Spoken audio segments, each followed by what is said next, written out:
PR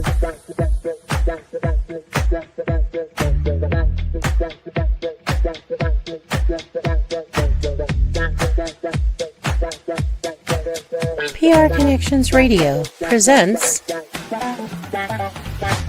Ethics Realty is a full-service real estate agency that provides a service for finding the ideal property for residential, commercial, and investor-centered clients. Whether you're a first-time buyer or a seasoned buyer or investor, they provide service to all and listen to understand your goals and needs. For more information about their wealth and investment-centered services, call 702-518-1606 or visit their website, ethicsrealty.net. Welcome to Watching Mental Health, where we break down the stories, stigmas, and research in mental health. It's time to have an open conversation. So let's talk about it. Hi, everyone. Welcome to another episode of Watching Mental Health.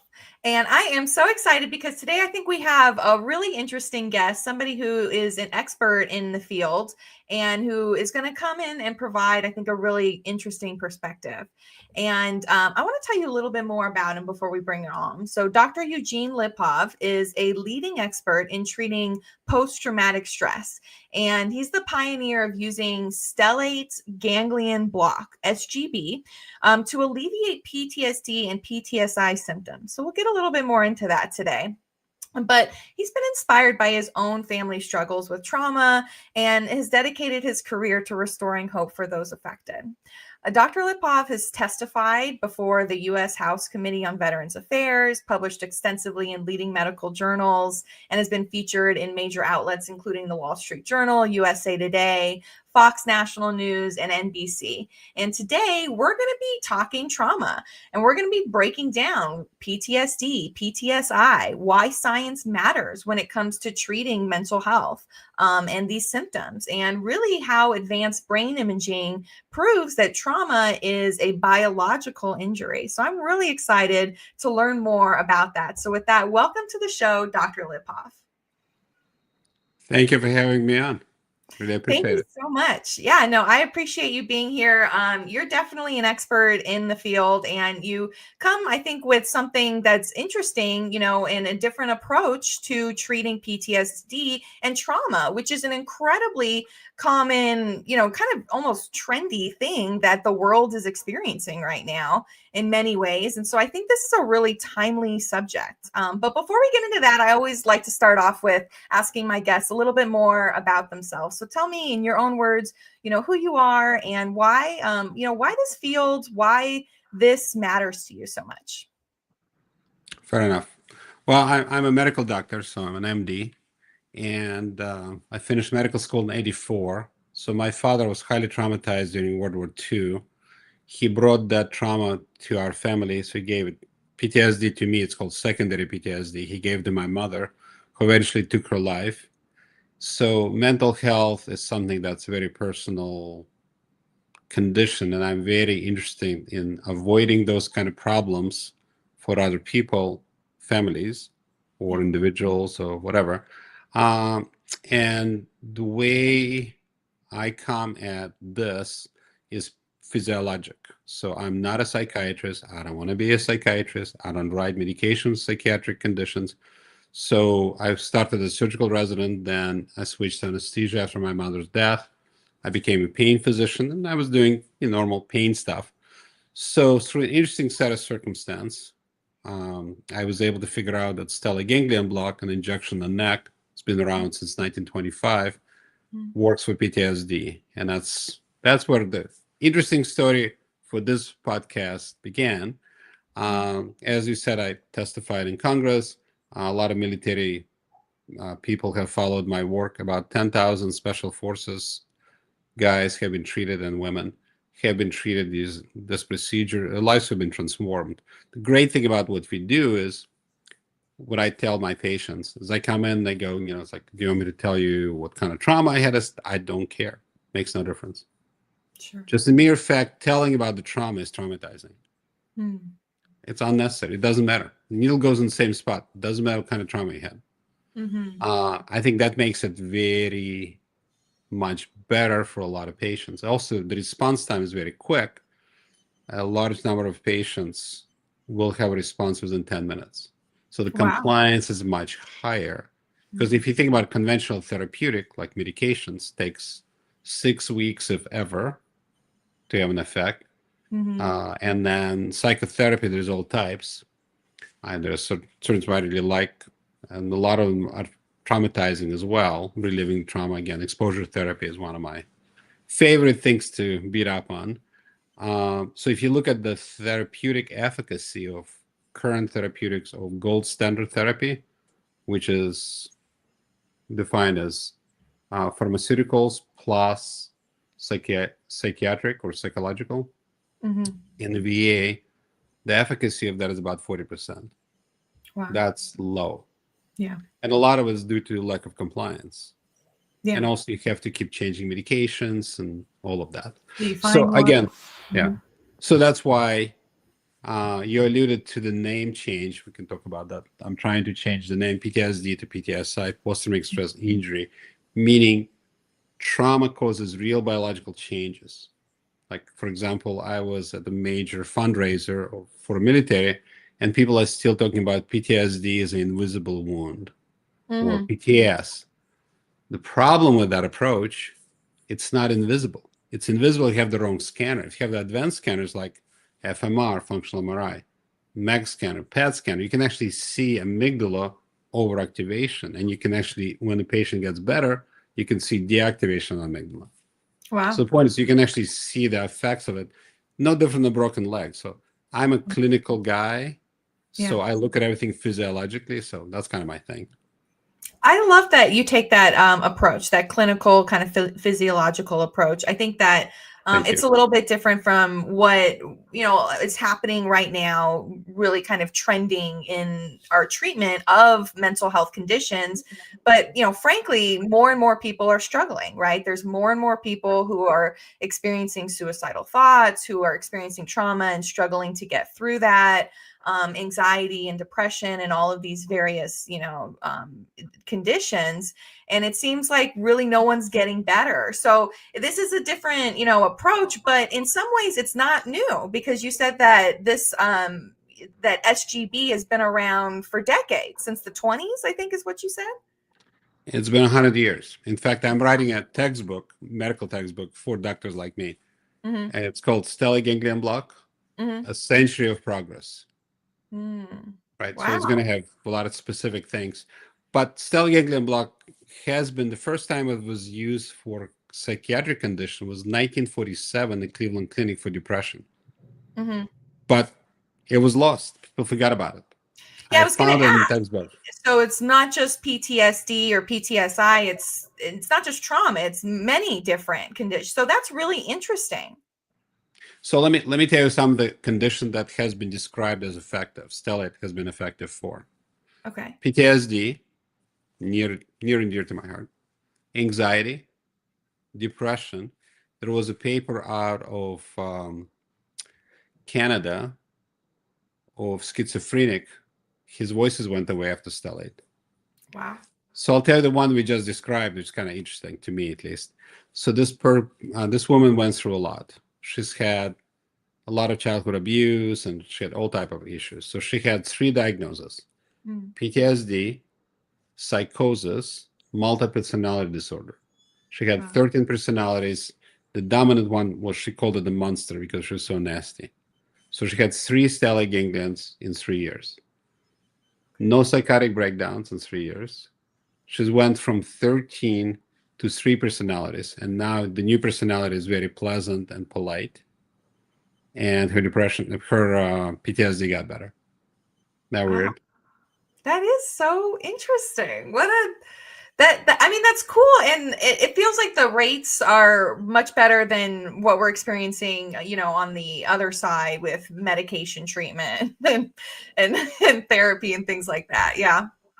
No, very much so. The other thing is, again, the compliance is a huge thing, meaning taking medication is hard. But the other part, if there was a article written, I think it was New York Times, and they talked about deadly cocktail, that veterans are taking 7 different drugs, psychiatric conditions in the VA right now.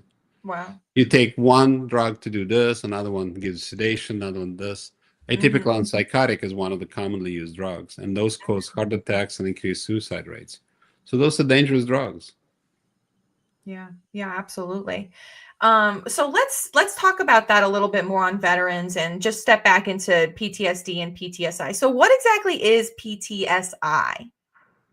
So that was a term that was pioneered by Dr. Frank Egbert. He was a very, Hmm. very famous psychiatrist. He came up with the term Stockholm syndrome. You probably Okay. heard that term. Yeah. So he was one of the part of the committee that came up with the term PTSD in 1980. But through his exploration and what he was finding is that it was stigmatizing. So he felt if we can change the name, that it's an objective physical finding, that it's real, there would be less stigma. So Hmm. then he got connected with Peter Shirelli, four-star general, who was in charge of suicide prevention for U.S. Army in 2012. They Hmm. both went to the APA, American Psychiatric Association, and said, please change the name to PTSI. Wow. And they said, no, thank you. So then I got connected with Dr. Egbert. He's 87 now, so he passed this hot potato to me now. Hmm. And I did a study in 2023 based on 3,000 people, and we asked them what would happen if PTSD changed to PTSI. Hmm. So the answers were a couple. One, stigma will get better. Right. Two, there will be more hope. Three, they will be seen by clinicians. All good things. So I take all the information. I went to the APA in 2024 and I said, this is what we have. In order to change the name, the requirement, change the name, is to show that current current name is causing problems Yeah. Potential or harm, cause therapy. difficult harm, Yeah. right? Hmm. So I showed them my research and they go, not enough data. So it's one thing that I would ask your listener to do is potentially go on my website, itsptsi.com, it's ptsi.com, and fill out a survey. I'm trying to do 10,000, 100,000, a million people to do it. I'm trying to get a large number of people to give me that information. And then I'm going to try again to change the name because I really think PTSI term will save a bunch of lives. One Yeah. letter, right? I'm going to Right. be doing a TEDx talk specifically about that in San Miguel Allende in Mexico on January 15th. Oh, that's fabulous. I'll look out for your TEDx. That's exciting. Thank you. Very cool. And yeah, I mean, language matters and it's so important how we define things, how we Yep. explain things. Yep. And in some ways, you're almost helping to kind of this approach gives us more control, right? It's saying that this is a biological disease that we can actually do something to treat this versus saying something like this is an invisible wound that is Right. perhaps going to be with us for the rest of our lives without any sort of, getting better. So I like this approach and it's very scientific. And from what you're saying, the results are there. So I think that that's really Yeah. exciting. So tell me more about the work that you've done around veterans. It is Veterans Awareness Month, Veterans and Military Family. At the beginning, you mentioned a little bit, kind of what are the treatments that you've done and what have you seen in that veteran population? Well, keep in mind I have a jaundiced perspective because everybody I get to see have PTSD. And so I've treated active duty as well as veterans of all branches. I specifically had an honor to take care of a lot of special forces guys, SOF. Mhm. And they're a special group in the sense that I did a like SOF training with them. One weekend, right? I mean, an old guy running around blowing stuff up. Anyway, so what I found is that through their training, they do breaching, which is blowing holes in walls and taking down doors, all of that. That leads to BTBI, which is blast traumatic brain injury. They also have TBI, obviously, they're being thrown, whatever happens.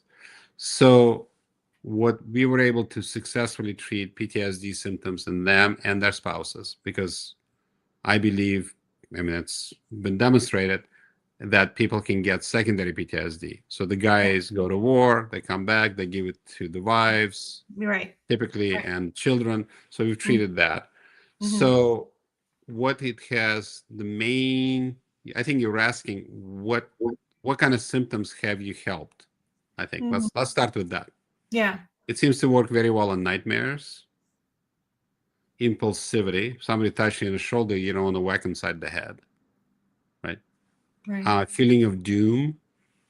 Also, I wrote a chapter on in a textbook about that 85% of men have sexual dysfunctions secondary to PTSD. So if you can treat PTSD, the equipment works better, which has been a really lovely thing for a lot of the people we've treated.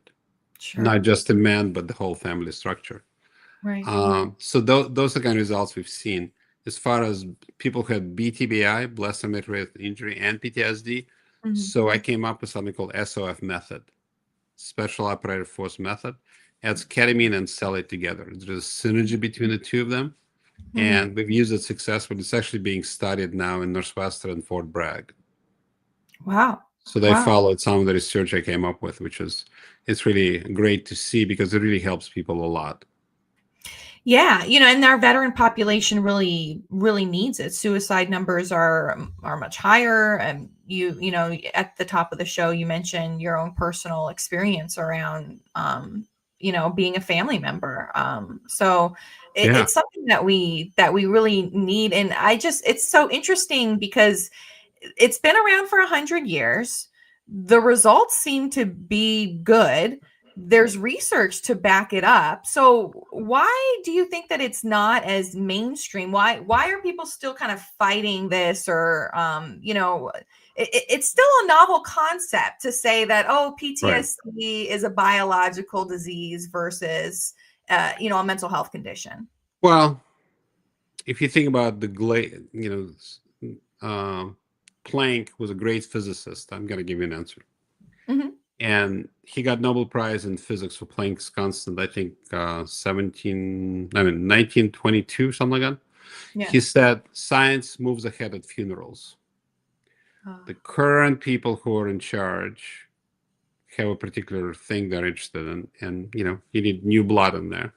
That's one. Two, I had a colonel come in from Joint Chief of Staff. He looked around and he said, you have a problem with your project. I said, what, you don't like results? He said, no, my guy's been treated. They've done great. You're asking you're asking people who are currently in charge to be in charge of a second best thing. So whoever just follow the money and prestige, do you think they're going to let it go of that easily? Probably not so much. Yeah.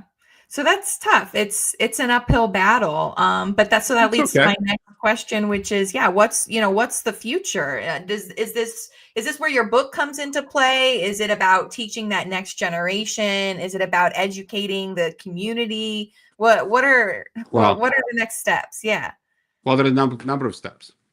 Step one is science, right? Yeah. If it's real, you should be able to figure it out, right?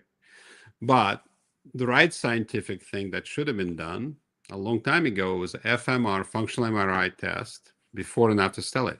It's not that complicated because there's still a lot of debate. Is it real? Is it placebo? Is that lies? Whatever. So it's interesting that I applied that criteria to what I'm talking about, while the stuff they're talking about, the drugs and all this, nobody uses that, which is interesting. So let's let that go. No problem. So in 2017, that was my suggestion to the VA. There should be a study done like that. Yeah. Of course, no, they wouldn't do it. No, I don't think so. Yeah. Why? Just because. I went to the number of forts, specialty PTSD. I don't think so. We have other place we want to spend our money. So then I ran into an amazing couple, Linda and Glenn Greenberg. They have a huge foundation, and they gave us money to be able to do a real study, which we gave to the NYU organization. So they've been doing the study for 3 years now. Hopefully, first or second quarter of next year, the results will be in. And I think that's going to be a significant change. Yeah. Because there's nothing like a real big organization like NYU, with real scanners, with real psychiatrists, with real everything, actually demonstrate the differences, right? That's what it's going to take. And I think we're close. I think we're maybe 6 months away from publication and all of that. That's so exciting. That's so cool. I agree. So I've tell me been more, trying for a while. I bet. And you've probably been writing your book for a while too. So tell me more about your book. You said that that's also coming out next year, right? Yes, the book's coming out February 17th. So the name of the book is cool. Let me tell you the story. It's called The God Shot. And the reason that name came about, I took care of a Marine guy, and one of his buddies had stellate before, and he said you should go get the God Shot because it changes lives. So I love the name. That's why we use it to name the book. But the God Shot basically talks about there's one chapter about my life, why I'm interested in it at all, because it's weird for a pain doctor to actually have an opinion about PTSD, let alone come up with a new section of it. And then we talk about secondary PTSD, but ultimately it's a book of hope, meaning it's possible to get better. There are going to be things that you can do to get better. Nobody killed themselves, they have hope. Yeah. So that's why I'm big into hope promotion and everything else like that. Yeah, absolutely. That's amazing. It sounds like a really good story. Are there? It's well written, not by me. I had somebody else write it, but okay. Lauren wrote it. But I think she's a beautiful writer, and she's done an amazing job. Oh, that's beautiful. I love that. Okay, so I'll look for that to come out early next year. Thank you. Is it for doctors or is it for the public? Yeah, it's for anyone the public. Yeah. I've published about 22 articles for doctors. I think I've done a pretty good job. And there's going to be another textbook coming out. No, I call this type of writing sciencey. Yeah. Sciencey in the sense that there's enough science to keep it interesting, but there are anecdotes, and she keeps it light, and she describes things beautifully. It's not long. It's about 200 pages. It's not like a tome that you cannot get through. Because the idea is to get through it and actually you do something with that, right? Exactly. So I'm a clinician. I do interventions. I don't just talk about things. Yeah, exactly. Are there other clinicians who are doing what you're doing in this space, who are offering this service around the country? There's a couple of, yes, absolutely. Okay. There's a number of people who followed our work. So I'm a CMO, Chief Medical Officer for Stella Mental Health. So we have 24 sites in the United States. We have 1 in Israel and 3 in Australia. Okay, great. There are other doctors who do stellate as well. Yeah. Absolutely. Yeah. Some better than others. I mean, I know some very good clinicians and some. Sure. Probably. So you got to be careful. You want to make sure people are trained and they use the right guidance systems and all of that. Yeah. Do your research. Definitely. Yes. Yeah, definitely. Well, so I want to ask you another question here that I always like to ask my professionals, and I think I have an idea of how you're going to respond to it, but maybe.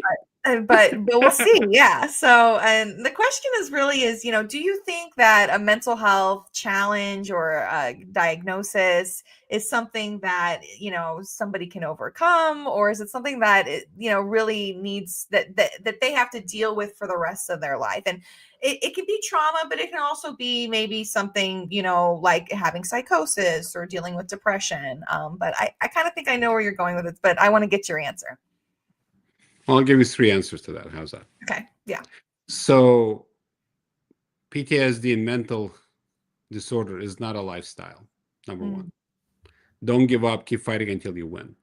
Yeah. I think that's 1.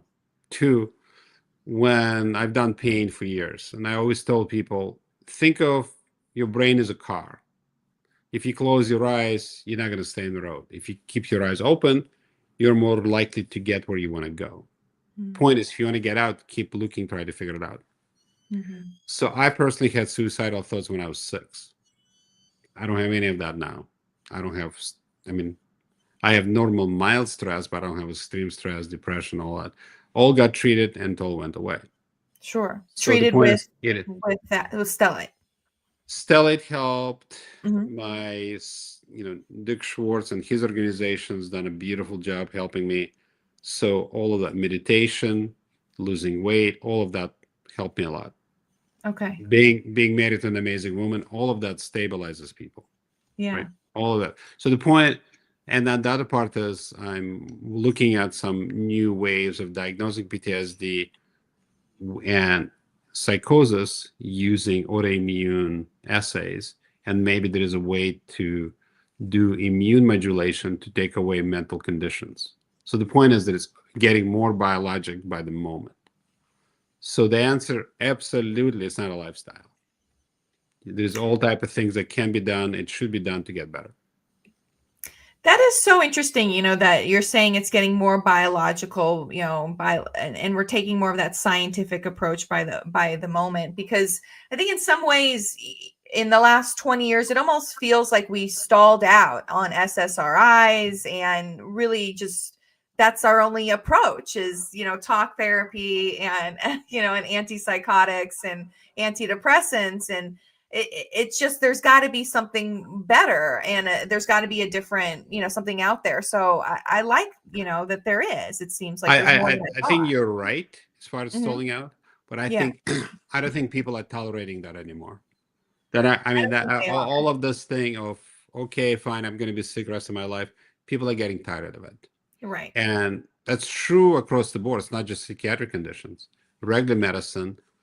There's a lot of people doing alternative medicine. They're doing complementary medicine, Yeah. Mhm. holistic medicine. All, but the point is, I think people are becoming, since everybody's talking to each other, they're going, well, this didn't work for you. Well, it didn't work for you.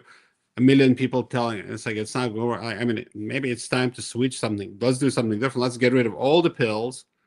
I'm not suggesting that, but I'm saying Mhm. some people take that approach. Just get a Sure. dog and go walking in desert.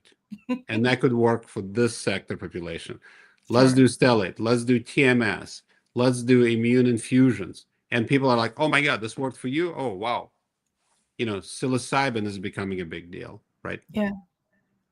Flash news. It's been used for depression and mood improvement for 3, 4, 5,000 years. Wow, what? That's crazy talk right there, right? So the point Right. is people are starting to go, well, I'm not willing to be depressed the rest of my days. I don't want to be miserable.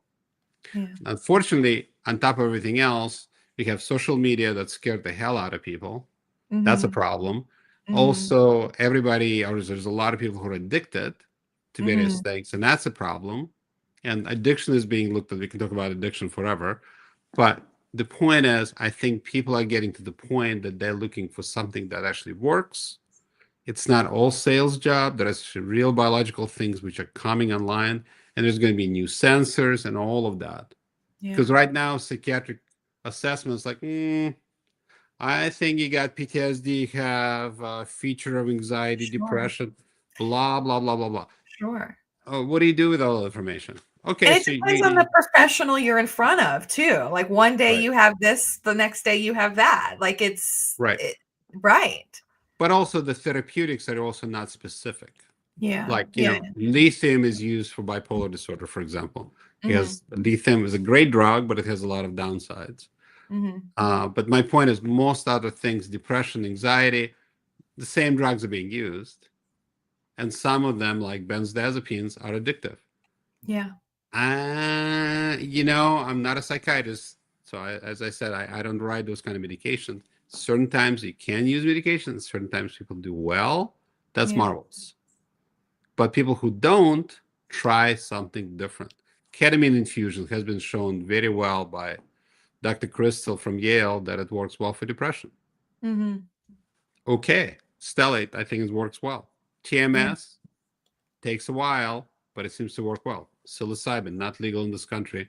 It's legal in some states. I think it's kind of grayish right now, Sure. but some people have great results there. The only drug I don't like is NDMA.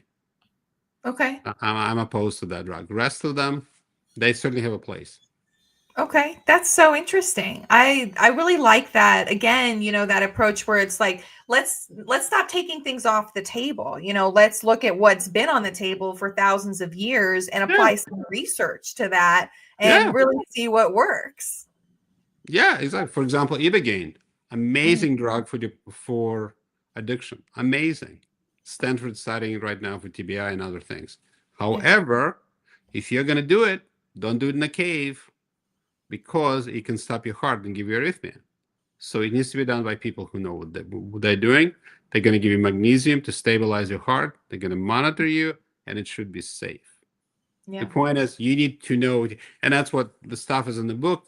That simple type of advice. It's like this, okay, but be careful of this. This, okay, but be careful of this. Right. Yeah, I mean, information is power and science is power. And I think that, people have not given science its due diligence in the last, few years and 10 years or so. So, Yeah, that's another story altogether.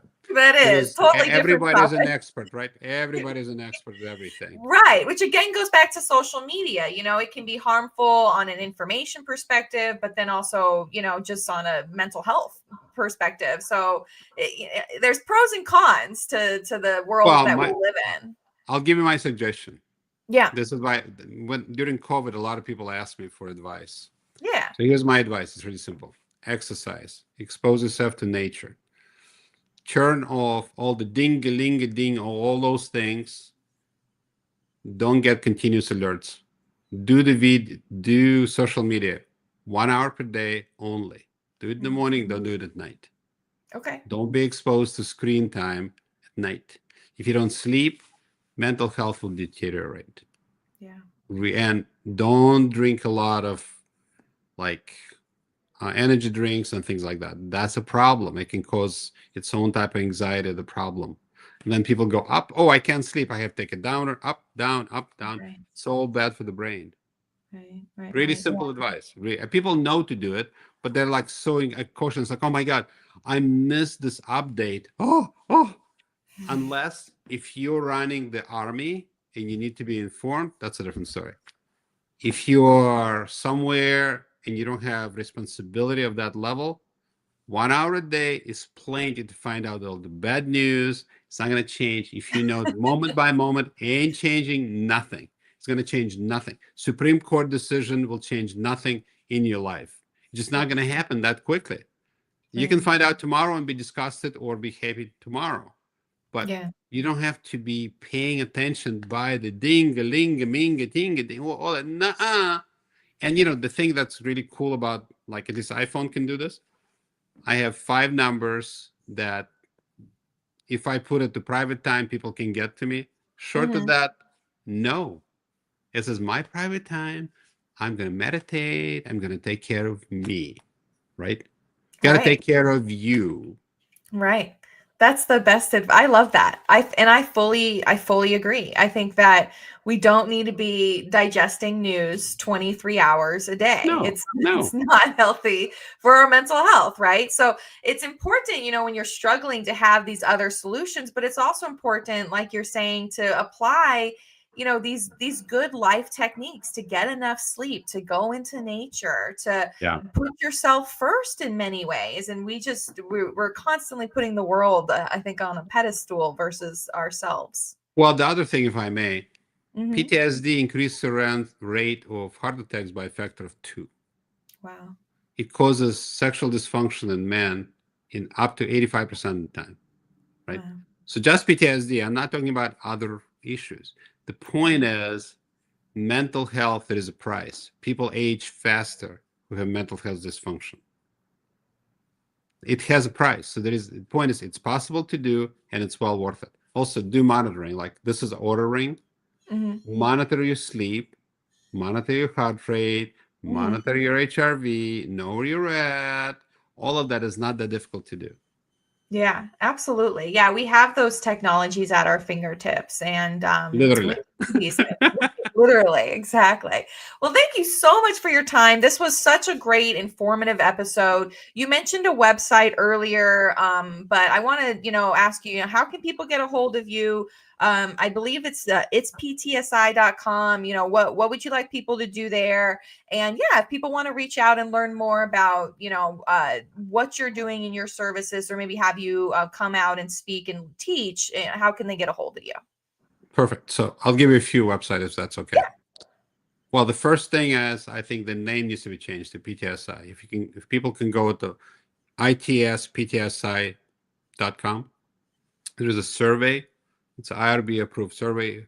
I want to get 10,000, 100,000, maybe 1 million people to fill it out. And then I'm going to go back to the APA, try and change the name. 1. 2, eugenelipov.com. If people want to get a hold of me about science and all of that stuff, also all the papers that I've written and other people which are relevant are on that. So you want to do science, not science-y reading, that's the way to go. If you want to look at the book and pre-order it, it's called thegodshotbook.com. And the last thing, if people want to get treatment, if people want to go to stellamentalhealth.com, they can set up an appointment either with me or my colleagues closer to you. Okay, fabulous. Yeah, because you said that you're all over. So that's so great. So thank you so much for your time again. This was a really, really powerful episode, and I appreciate it. And this was great for November as well. So with that, thank you. Yeah, I definitely will want to have you back anytime. But we are live every first and third Wednesday of the month. So for anyone who's tuning in, join us next time, and then join us on katierosewechter.com to see this episode afterwards, or wherever you listen to podcasts. We will be there. And we'll see you next time. Have a good one, everyone. Hey, business owners. Want to get your brand in front of thousands of locals in Vegas without blowing your budget on overpriced ads? Ready to boost your visibility? Use promo code PRTalk for an exclusive offer. Click the link in the description or contact 702-445-9488 to talk to our experts today. Vegas is watching. Make sure they see you. PR Connections Radio thanks you for watching this podcast. Check out more episodes of this show and our others at prconnectionsradio.com.